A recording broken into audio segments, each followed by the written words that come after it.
Why do people go bald? Why are baboons' bums red? What's a light year? Why do leaves go brown in the autumn? Why do monkeys like bananas? Why do some things glow in the dark? Why do animals not understand you? Why do my receipts fade after a year? Don't know the answer? Ask the Naked Scientists. Hello and welcome to this week's Ask the Naked Scientists with me, Sue Marchant and Dave Ansell.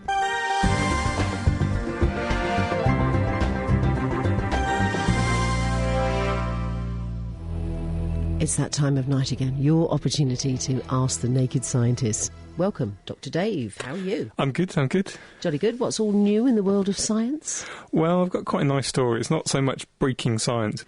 It's quite a nice story. There's a guy called Elon Musk who founded PayPal, where you transfer money around when buying things on eBay and things like Yes. that.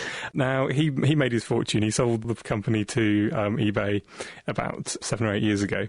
And he had loads of money and he wasn't quite sure what to do with it. So he thought, I know what, I'll try and send things to Mars. He then went and looked at how much that would cost and decided he wouldn't have any money left. And the reason why it was so expensive was getting things into orbit was so expensive. So he thought, I'm going to try and solve this problem. I'm going to build myself a space rocket company. So he's been trying to build space rockets. It's a company called SpaceX, and he's got a range of rockets called the Falcon rockets. He's built the Falcon 1, which should raise about 600 kilograms up to orbit. He's had 3 previous goes at launching this. Unfortunately, the first one exploded. The second one, once it got almost into orbit, it started wobbling all over the place, and then it came back down again. And the third one, space rockets have got multiple stages, and the first stage didn't turn off soon enough when they tried to disconnect the second stage. So the two didn't disconnect, so they crashed back down to Earth again. But last Sunday, he actually managed to get one into space. He said that rocket science is actually very difficult. When people say that it's like rocket science, it is actually very difficult. It's a lot harder than expected. He's actually got there now. And the reason why I think this is quite important is he's been basically trying to do everything as cheaply as possible, because getting to space is ridiculously expensive now. And so he's been basically trying to approach it more like you'd build airliners, basically try and mass produce everything. Still so it's reliable, but try and get it as cheap as possible. And he's building everything in-house. So hopefully with any luck it'll be like between half, a quarter to a tenth of the price that it is now, which makes all sorts of interesting new projects possible. So with any luck there should be a lot more interesting things in space going on if you can keep it up and keep getting those rockets up there. Dr. Dave, would you like to travel on one of his rockets into space? It would be cool to go up to space. It would be cool. Right, OK. Well, let's start off with our first question. Paul has emailed in and he said, Dear Dr. Dave, here's a question you might not be able to give a definite answer to. Antimatter, reverse electrical charge on the antiproton, has a negative charge and the positron has a positive charge. So would antihydrogen and antioxygen combine to form antimatter H2O, water? Would this anti-water behave in a similar manner to normal water with freezing and boiling points in an antimatter planet situation? I know we could not go anywhere near such a planet, but it just interests me from a theoretical point of view. Phew, Paul. Dr. Dave. Yeah, antimatter is some stuff which we seem to find it very rarely in this world. So you get things called a positron, which is like the opposite of an electron. And if a positron and an electron meet, they annihilate one another and just create lots of energy. It releases lots of energy into gamma ray particles, gamma ray photons coming out. If with really high energy collisions, you can make antiprotons. And some people think they've just about managed to make antihydrogen. That's because the problem is you make these things in a great big collision, they come flying out really fast.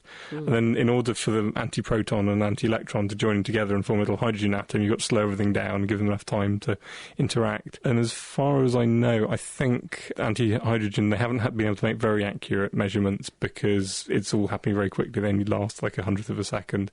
They're flying all over the place. But as far as I know, it's behaving similarly to a normal hydrogen and the energy levels are similar. Fundamentally, whether if you scaled it up, it would start behaving exactly like hydrogen, and if you make antioxygen, it would react together to form water and so on and so on. I don't think anyone knows. There does seem to be something different between matter and antimatter, just because there's so much more matter in the universe than there is antimatter. And as far as we know, the Big Bang should have created the same amount of each. So there's something odd going on as to why there's more of one than the other. So possibly there is some difference, but fundamentally we don't know. They are doing some experiments trying to study the difference of them in the LHC, so when they get that working again, maybe they'll find out. But fundamentally, I certainly don't know. I'm not sure that anyone knows for sure, but the indications are that they're very similar, if not identical. Oh, thank you very much, Dr. Dave. Right. Well, there is another question here from Paul, who says, Dr. Dave, my son asked me if, I think it's tachyons exist. Is that right, tachyons? Yes, a tachyon is basically supposed to be a particle which is moving faster than the speed of light. Various bits of Einstein's theories do seem to say that a particle travelling faster than the speed of light might be allowed if it has certain very strange properties. One of the ways of interpreting this is that its mass should be, instead of positive or negative, it should be imaginary. This means if you square its mass, it should be equal to -1. It should be a negative number. So you don't normally, if you multiply any number by itself, if it's positive or negative, it always give you a positive number. There are objects called imaginary numbers, which, whereby if you square them, they become negative. We don't really know what something with an imaginary mass is. Tachyons, if they did exist, would be very strange. Their energy would get less the faster they go. And they possibly travel backwards in time, or they would have very little way of knowing that they had been going backwards in time. We've got no evidence for them. Some forms of theories do say they might exist, but we don't know. Right, OK, well, he's 16 in December and has always liked science. Paul, I hope that has helped you answer the question, Dr. Dave. Thank you very much indeed. Right now, Tony is on the line. Good evening, Tony. Good evening, Sue. How are you? I am in fine fettle, as they say. How lovely. What's your question for Dr. Dave? Well, it's a sort of general question. Gravity. What on earth holds the Earth going round the sun? What is the thing that actually holds it? Anything else like that? Yeah, you can sort of generalise that question to all forces, because you can say the same thing between two magnets. There's nothing in between them, it works in a vacuum. Sorry to butt in, but I mean, the magnet is sort of electrical, isn't it? With a magnet, you can create them by using electric fields, but a magnet or electric charge, if you charge up a balloon, the way that force is transferred between one thing to another is actually by photons, which are the same particles as produced by light, which are light. It's the ones which actually move force from one place to another actually don't have any energy themselves, so they just go from one place to the other without actually transferring energy, but they do transfer the force. So it's basically particles going from one to the other. Similarly, there are other particles called gluons, which hold atomic nuclei together and glue them together, which attract protons and neutrons in atomic nuclei. We've found both gluons and photons. Obviously, we can see photons are wandering around. What we haven't seen is what we think, the particles which we think are transferring gravity around the place, which are called gravitons. And so theory is that there are little particles going backwards and forwards all the time. When they leave the planet, they pull it in that direction slightly. When they reach the other one, they pull the other one back again. And so you've got some little particles going on in all directions. It's got to be big, hasn't it? One thing, like the sun and the earth, a lot smaller. Every bit of matter in the universe is thought to give out these particles, and the bigger it is, the more of them are obviously coming out, so the more things attracted to it. So, I mean, if you've got two cannonballs in space, they wouldn't pull towards each other. They would pull towards each other, but very just light. Very, very weakly, yes. I see. A guy called Cavendish did the first experiment on Earth to actually measure the force of gravity between objects on the Earth. He got sort of a big dumbbell with two lead weights, one on each end, very, very heavy, and strung it on a very, very thin piece of piano wire. And he brought another lead weight, sort of 30 kilos, slowly towards the first one, and that caused it to move ever so slightly towards it. But this tiny movement, he could still measure it. Yeah, great. So everything attracts everything else. It's just big things will attract things more. It's not so much the size as the density. It's like a black hole has got a very big... It's the amount of mass in it. Yeah. So if you had a big lump of gas, it wouldn't weigh very much. No. It wouldn't have very much mass, so it wouldn't attract things very much. But if you've got a big lump of rock, then it's got a lot more mass, so it will attract things more. Thank you very much, Dr. Dave. Thank you. You're welcome, Tony. Thank you. Bye-bye. Thank you. Bye-bye. Now, Annie in Peterborough says, I'm sure I ought to be able to figure this out for myself, but why is it that the man in the moon goes to bed on his head? She says, by that I mean, when the moon comes up at a sensible hour, It is easy enough to see the face as it looks pretty much the right way up. 2 dark patches for the eyes, the hint of the nose and mouth. If one looks much later on, the face appears to have turned as it arcs through the sky. Very true, Annie. So by that time the moon actually sets, the face is pretty much on its head. Haven't had much chance to check on it during the summer, of course. Does Dr. Dave understand what I mean? And can he tell me why it appears that way? Great question, Annie. It is a good question. Dr. Dave. This is sort of something fun, just sort of fundamental geometry, really. So you can do this one if you like. If you want to pick up a piece of paper which you can tell which way up it is, yes, hold it out. So imagine that was the moon rising on one side. Okay. Then imagine that going up over your head. Right. And then coming down on the other side. Yeah. Okay. And if you look at it, it's turned upside down. Aha. The thing which actually makes it turn upside down is when you turn round, you've turned round. So that's effectively when it turns upside down. But if you do it with anything, it will turn upside down. Excellent. Thank you. Thank you to Annie in Peterborough for that question as well. Now, a question here that came in last week from Willie, who says, why don't ducks sink? First thing is that basically I'd have thought most of their flotation comes from their feathers. They've got waterproof feathers with lots of air in them. So their volume can be very large without being very dense, so they float. Birds are also lighter for a given size than a mammal would be because they've got all sorts of features designed to make them lighter, so it's easier to fly. Things like hollow bones full of air, so you can have the same strength of bone but much lighter, which is why chicken bones are so bad for dogs because they're hollow. So if a dog crunches down on them, it's a tube which crushes down and forms lots of sharp, pointy things which will go into their mouths. But I think the biggest thing is just their feathers are waterproof and trap lots and lots of air. So it's a bit like having flotation bags underneath them when they float. Oh. My parents had some geese, and one of them broke its leg, so it couldn't clean itself and preen its feathers underneath, so it stopped being waterproof. And then when my dad was giving it a sort of exercise and putting it in the pond, and it just kept floating lower and lower and lower because the feathers, they couldn't preen and put waterproofing oils, which the birds secrete from around their beaks. Oh, bless. All right, let's have another question. We had one that came in from Cambridge. Dr. Dave, he says, how can a sailing ship sail into the wind? Dr. Dave. Yeah, this is quite an interesting question. It's not what you'd expect at all, because you would have thought that things get blown downwind. And now the reason why a sailing ship can sail into the wind is because modern sails don't just act like bags, they're just being pushed down by the wind. They actually act more like an aeroplane's wing.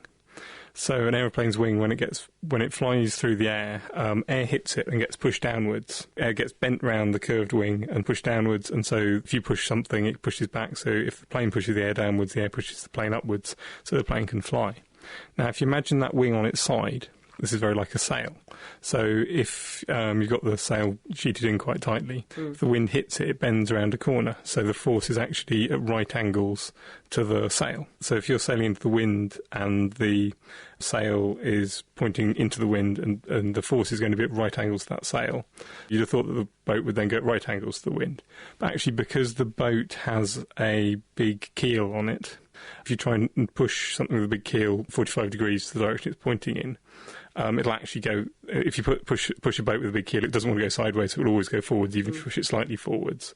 So if this lift from the sail is pushing slightly forwards, then the boat will go straight forwards because of the keel. Basically, the sail produces lift at right angles to the sail.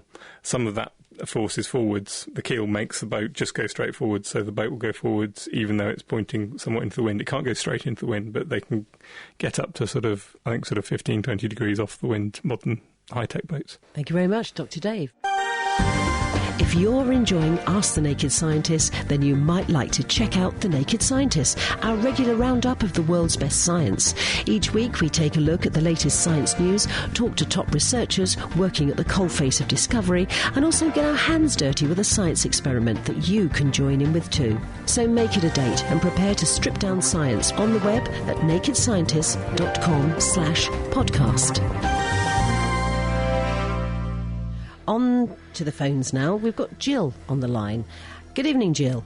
Hello, Sue. Hello there. What's your question for Dr. Dave? Hello, Dr. Dave. Hello. It's snails. Okay. I'm not quite sure the lifespan of snails, but when I've had snails in my garden, I'll put them in my next door garden, and I'm sure the next year one came back. Now, how do they know how to get back? And, I mean, is their lifespan a year or what? I don't know. I'm not actually entirely sure of the lifespan of snails. I think it's probably, if it's not a whole year, then it's a good proportion of a year. I mean, I think it's of that sort of a year or possibly 2 or half a year would be my feeling. I doubt that they have a very good memory, and I doubt they can actually remember the route back. But what they might be able to do is smell juicy things in your garden. So if you've got something which is particularly nice and juicy, which the snails like eating, they've got a fairly good sense of smell. Most small creatures find the smell very, very important. Like marigolds and stuff like that? Yeah, the sort of things which they'll find lovely and juicy. They can probably smell that, and then they'll crawl towards the and climb yummy over thing. the fence, will they? They'll probably go under it, I would have thought. Well, Right. I don't know if there's gaps between it. If they can go under it, they probably would. Going over, I guess snails can go over fence. Will go over a fence. You probably see them doing it at night if they do. Otherwise, they'll sort of crawl through any gaps underneath. Thanks very much for your question. Thank you. Sue. Thank you. Bye-bye. Bye. Bye-bye. Sheila from Bedford called in to say that ducks do not secrete a liquid through their beaks, but through a duct at the top of their backs. They use their beak to spread it. Cheers for that, Sheila. Yeah, thank you very much, Sheila. Right, quite a few on the text now. Hello to Yvonne, who says, great show. Why do I get condensation in my frost-free fridge, and can I prevent it? Okay, you're probably going to get condensation on a fridge. It's almost impossible not to get some kind of condensation there some of the time. And the reason is that basically condensation is where if you've got an object which is cold enough that if you cool down the air down to that temperature, then the air can't hold that much water, so it's going to condense and form a liquid on that object. It's basically how dew happens at night. Dew doesn't really fall. What happens is that if a piece of ground is outside at night, everything radiates a kind of infrared light, and so everything's radiating this light is glowing, but you can't see it. It's a colour which you can't see, and that loses energy. And so anything which is exposed to, so there's nothing radiating back down again, warming it up. So clouds will keep things warm because they radiate heat back down again.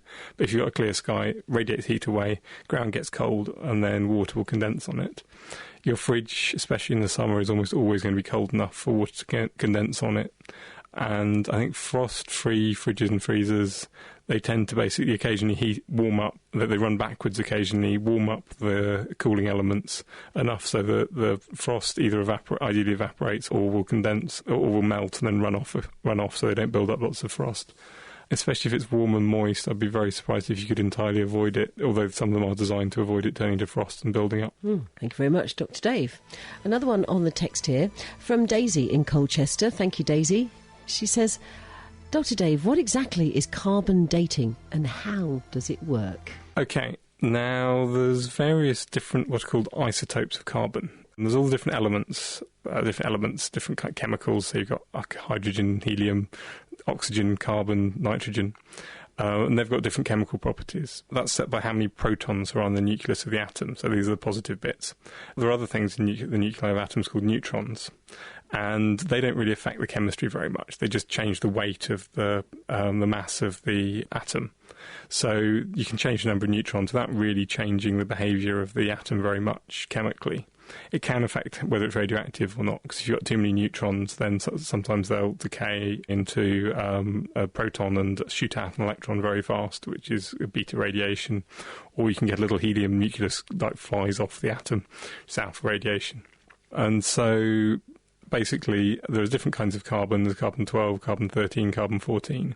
Carbon-14's got a half-life. Half of them will decay in sort of 10,000 years odd, roughly 5 or 10,000 years. And so if you know how long that takes, and you knew how much carbon-14 there was originally, and then you can measure how much there is now, then you can work out how old it is, because it decays at a very constant rate, and so you can say how old it is. The difficult bit is knowing how much carbon-14 there was in it originally. Carbon-14 is manufactured in the atmosphere when cosmic rays, which are little particles from the sun, slam into the atmosphere, and they can make some of the carbon, I'm not sure if it's making the carbon directly radioactive, or it might even be converting nitrogen into carbon. Then you've got a radioactive carbon, which then gets absorbed by plants, and grows. So basically, as soon as it goes underground, it can't gain any more carbon-14. If you knew how much there was to start with, you can work out how old it is. They've got to do all sorts of clever things to adjust for where you are in the world, because different parts of the world have different amounts of carbon-14 in them, and how far in the past you were, because the amount which the cosmic rays were producing changes over time. So they've got to do all sorts of calibrations. So what's really useful is if they get tree rings, because if you can count back the tree rings, you know exactly how old a piece of wood is, and then you can measure the amount of carbon-14 that's in it now, and so you can work out how much they used to be, so then you can calibrate all your systems. If things are a few hundred years old, it's sort of within 10 years, a few thousand years old, it gets less accurate, but you can do similar things with other elements, possibly thorium, things like that, which will give you dates further back in time, or again, less accurate, so you can sort of vaguely measure how old dinosaur bones are and things like that. Wow, thank goodness for trees. Now, Dr. Dave, what is the current thinking on cold fission? Fusion. Oh, right. Fusion. Is it possible from CJ? Nuclear fusion, you have normal nuclear power stations work by fission. They take big atoms and hit them with a nucleus. Atoms are very positively charged. They're just being held together by the strong force, which I was talking about earlier. But if you can split a big atom in half, the two halves of it will fly outwards because they're both positively charged. They repel each other, fly outwards and release a large amount of energy. Now, the problem with that is that things which get released tend to be very radioactive, and it makes the nuclear reactor radioactive, and you get lots of nuclear waste. And if you're looking thousands of years in the future, there's a limited amount of uranium and other heavy elements which you can fission easily. But the thing which powers stars is a different process called nuclear fusion, which is gluing, basically smashing together very, very small atoms like hydrogen and fusing them together to create things, slightly heavier atoms like helium, which also releases a large amount of energy. This is very difficult because you've got to get the atoms close enough together to react, and basically you've got to heat things up very, very hot. You can do it in hydrogen bombs, and they've just about got it to work in some very high temperature reactors, like 200 million degrees centigrade, in things that they're building a new one fairly soon in France called ITER, which they can just about get to work by basically heating up hydrogen gas to 200 million degrees centigrade and waiting for them just to fuse naturally. Some people thought they'd managed to do something very clever in some palladium catalyst, which was making nuclear fusion happen just in a test tube, basically. Anyone actually looked at what they were doing, their scientific method was really bad, and no one's managed to repeat the results. And as far as I know, no one's, I think, would have heard about it if someone had actually got decent results. So it's very unlikely it would work actually happening cold. No, and there's been no explosion or anything yet. Hello to Brian in Daventry. You've texted in, hi Susan, hi Dr. Dave. When a venomous snake poisons its prey, then eats it, why does it not poison itself? The main reason is venomous snakes, most of the poisons are either, basically they started off as stomach enzymes which are used to break down food in the snake's stomachs. And so a lot of the primitive snakes use some of those enzymes and stomach juices and then injected them into their prey. And so they came from their stomach, so if they ate them, that's no problem at all. Over millions of years have evolved more nasty things and more vicious poisons, but pretty much all these poisons are what are called proteins.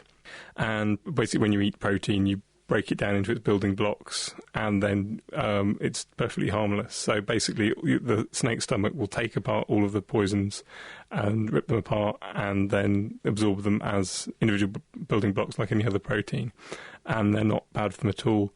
I think snakes also have tended to evolve some kind of immunity to their own venom, but I think if you took a lot of snakes and injected large amounts of venom into their bloodstream, then it would probably do them no good at all. Lots of things which you can eat, you can't have injected into your bloodstream. You can eat iron, and that's quite good for you, but if you got injected with iron, it would be very bad for you. Lots of other things like that. So, yeah, snake venom's really bad in your bloodstream, but not so bad if you eat them. Right, it's time to go to the phones once again. This time, Paul is on the line. Good evening, Paul. Good evening. OK, you're through to Dr. Dave. What's your question? Dr. Dave, I was working on a friend's car, and he's got a special magnet round the fuel line that alleges to straighten the molecules in the fuel and increase fuel economy. How does that work, and is it at all possible? And if this is the case, why aren't the car manufacturers doing and it? Stuff doing it to improve the fuel economy of the cars. Well, I've heard of these before. As far as I know, there's lots of them being sold, lots of people making quite a lot of money out of them, but there's no actual real evidence that they work at all. I definitely can't see how that they could possibly physically work, because fuel is a very non-magnetic material. It's doesn't even conduct electricity, so you couldn't even have some strange side effect of it. And so a magnetic field isn't going to have a lot of effect on it. It's certainly not going to align the molecules, like some of them say, because molecules are vibrating around all over the place. Even if you did align them there, then they're not going to still be aligned by the time they get into your engine. Right. And so magnetic fields I'm very suspicious of, and I think if they did work, then the manufacturers would have put them in by now, because it's a very cheap way of improving fuel economy. Something I read recently which does apparently improve the fuel economy is, instead of using a magnetic field, using very high electric fields inside the fuel line. And basically, if you apply sort of several thousand volts between two connections inside the fuel line quite close in diesel engines, then they think probably some of the fuel is still charged when it gets into the nozzles and gets squirted into the engine. And so if you've got a load of negatively charged fuel, it tends to split up more. And definitely with older engines, it forms a finer mist, and that causes more efficient burning and less fuel is left over. It doesn't entirely burn and ends up as carbon, black soot coming out of the back of the engine. And so high electric fields do seem to have some effect, but I've definitely never seen anything with the magnetic ones, that any evidence that the magnetic ones work. Okay, that's great. Great, thank you. Thank you very much, Paul. Cheers. Thank you, bye-bye. Gus has sent an email in. Hi, Sue. Hi, Dr. Dave. We hear a lot about nuclear power these days, but how exactly have the power plants improved compared to the days of Sizewell and Chernobyl? I think when he says Sizewell, he probably means Windscale. Sizewell is the nuclear power. There's a couple. The most recent. Well, there's two of them, but the most recent nuclear power station is in Sizewell in Suffolk, I think. Yeah. And I don't think they've had any problems at all. They've been just gently bimbling along, making energy for us. Windscale was a very, very old nuclear power station. Basically, again, nuclear power. You're taking large nuclei, and you needed to fire neutrons at them. And when these nuclei split in half, the uranium nuclei split in half, then they give out more neutrons. But the neutrons that come out are going too fast to split other ones, so you need to slow down the neutrons. And in Windscale, they were using graphite to do that. And this slows down the neutrons, so when it hits another uranium atom, then that will split, and then you get a chain reaction, and it keeps on going and going and producing lots of energy and heating up. In Windscale, they were using graphite, which I think caught fire. And I think they were using graphite as well as a moderator in Chernobyl. So one thing that a lot of modern nuclear reactors use as a moderator, instead of graphite, which can catch fire, they use water, which intrinsically can't. They try and make nuclear reactors so that the hotter they get, the less power they'll produce.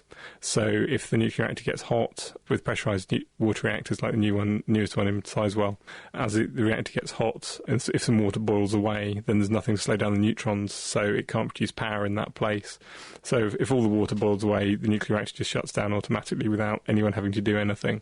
So basically they're trying to build in fail-safe, so if anything goes wrong, the nuclear reactor turns off. There are other ways whereby the nuclear reactor, if it gets hot, it expands slightly, and then that means that more neutrons are lost and it cools down again. So basically it's by very carefully designing things, so if anything goes wrong ever, the reactor turns off when it's safe. That's it for this week.